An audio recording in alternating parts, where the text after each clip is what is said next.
My name is Ken Wheeler, and I would like to tell you my story of the relationship with my father and the results and the effects it had on my life. I grew up in a very violent home, a very abusive home.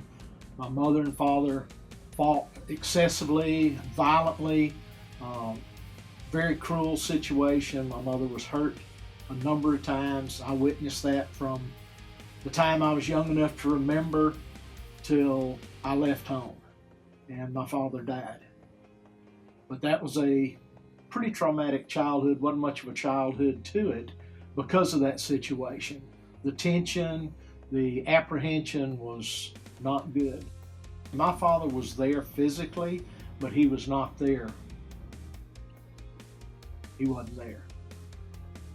May have been present, but he wasn't there. He wasn't there for the family. He wasn't there for me. When he was there, it was generally abusiveness. I remember him coming home from work every afternoon and just the apprehension and the tension in the house, knowing it was not going to be pleasant when he got there. My father never played with me, but one time in my life that I remember. He came out, threw a football one time, and went back in the house. As I got a little older, probably 14, 15 years old, I literally pulled a shotgun on my father to keep him from what I thought was fixing to kill my mother and at least give her a bad beating. That's pretty disturbing for a 15-year-old. I remember one incident one night. We had gone out, we did commercial work, refrigeration work. We'd gone out to check some equipment we had been servicing. It was 2 or 3 o'clock in the morning. People were walking up and down the highway. Back in those days, in the mid-60s, there wasn't a lot of phones around. There weren't any cell phones. So I was driving, thought, well, I'll stop and see if we can give somebody a ride to go get them a car or whatever the deal was. Well, once we stopped and had the window down, realized they were drunk, and it was about 6 of them, and they basically decided they wanted the car, and we were going to take them. Well, I decided that wasn't going to happen, so I put the car in gear, started to roll the window up, and the biggest of the guys reached in and grabbed me by the head of the hair and began to threaten me and tell me what he's fixing to do. And I'm thinking, my father's a bigger man than I am. He's fixing to put a stop to this. And I cut my eyes over at him, and he was looking straight ahead. He didn't come to my defense. He didn't protect me like a father should. That was devastating. I never heard, "I love you." Never any, "I'm proud of you, son."